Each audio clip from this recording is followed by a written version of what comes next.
Hello friends, जय जगन्नाथ। मो तरफ आ मो फैमिली तरफ आपण मानक दुर्गा पूजार ढेर सारा शुभेच्छा और शुभकामना। तो आज हूँ षष्ठी। एठी तो भुवनेश्वर लोक मैंने चतुर्थी बुलवा स्टार्ट कर सारे। तो आम घर लोक मैंने प्लान करते कि दशहरा दिन बुलवाई जावा। तो दशहरा दिन तो ठाकुर दर्शन करहबनी कहीं बहुत भीड़ थी। भुवनेश्वर तो बहुत भीड़ हुए। तो से आम भाविलु कि आज टिके जाइए बुली देकी पलि आसवा। माने बहुत सारा पैंडल बसी गोटे दिन तो सब पैंडल बुली हबनी कारण रोड भी जाम थी, ट्राफिक बहुत पड़ो। तो से आम भाविलु कि षष्ठी बुलवा स्टार्ट करदे। गोटे गोटे पैंडल बुलू बुलू आराम से कभर करदे। पूरा दुर्गा पूजा सरिया पर्यंत सब पैंडल कभर करदे। तो आज आम बाहरीचु किछिटा पैंडल बुलबू, किछिटा नहले भी एटलिस्ट गोटे पैंडल तो बुलिकी ही आसबू। तो चलतु जीवा देखा आज आम को पैंडल बुलुचु। तो मु जहाँ भी पैंडल बुलबी आपण मानक पाखरे शेयर करबी। तो चलतु मो सांगरे बुलबे। आपण भुवनेश्वर एते लाइट रे सजा होता कि जमी लगुला भुवनेश्वर बाहागर होची। ठीक कहूँ ना मु दुर्गा पूजा पाई भुवनेश्वर पूरा लाइट रे भरपूर सजा होता। तो आमे आसिकी पहुँची जाइचु एटा रसुलगढ़ पूजा मंडप रे। दूर देखी आपण मैंने जानीपारे भुवनेश्वर केते सुंदर सजा होती। तो रसुलगढ़ पूजा मंडपटा होता हंगकंग गोटे मंदिर जोटा कि बहुत सुंदर दिशुला। तो मुझे चारिआडू जेते पारिछि सेते कवर करने को चेष्टा करिछि। तो एटा देखंतु लाइट कॉम्बिनेशन केते सुंदर हेइछि। बाहर जेते सुंदर दिसुतिला भितरटा तार एंट्रांसटा आउरी बढ़िया हेइथिला। सेठी गोटे एंट्री करू करू झुमर लागिथिला लाइट रो, सेटा बहुत अट्रैक्टिव थिला। तो एठी आमे पसिगलु भितर को माने ठाकुरन को देखिबा पई। देवी केते सुंदर दिसुचंदी ना सांग माने। मुह तो खोला ही नथिला कारण बरणी बेल बरणी जो हुए सेटा हेइ नथिला। तो सेति देवी मुह खोला ही नथिला। देवी मुह खोला न हेइथिले भी देवींकर मुहटी बहुत सुंदर दिशुला। तांकर जो मुकुट थिला सेटा बहुत सुंदर दिशुला।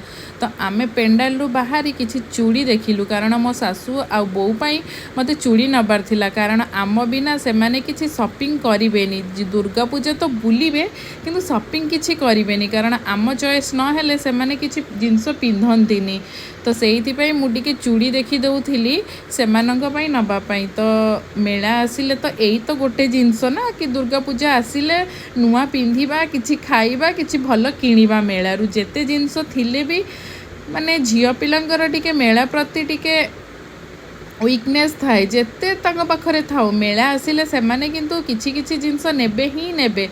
तो मु टिके चूड़ी देखीदेली तापरे मु किछि घर जिनस नबाई घर माने घरे जो सब आम वाइफ माने यूज करू ना गृहिणी माने। तो सेई गुड़ाक ही मु टिके देखीदेली।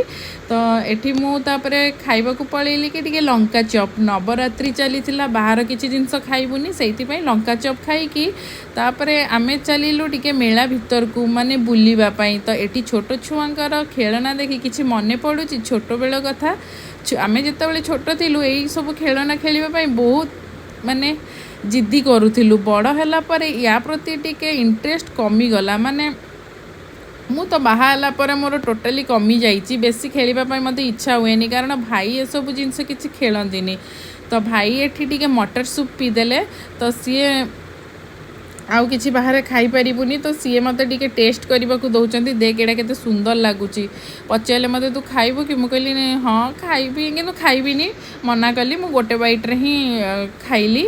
तो मु कहली मु आइसक्रीम खाइबी। तो एठी गोटे आइसक्रीमटा थिला जार फ्लेवरटा बहुत टेस्टी थिला।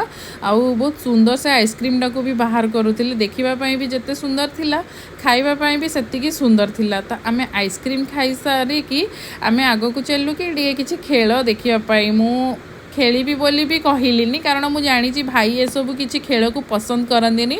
एक्चुअली तांको मन रे टिके डर थाए कारण बेदव्यास रे जणे पड़ी जाइथिला आउ से मरी जाइथिले सेति पई भाई ए सब खेल को डरंती।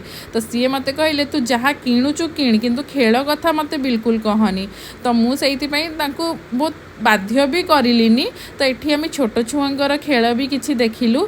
तापरे आउ किछि मु घर सजा पाई जिनस देखिली। तो मु नेलिनी किंतु मु आउ थरे तो आसीबी। तो एई थिला हमर आजिर बुलाबुली। तो आपण मानकु केमिति लागिला?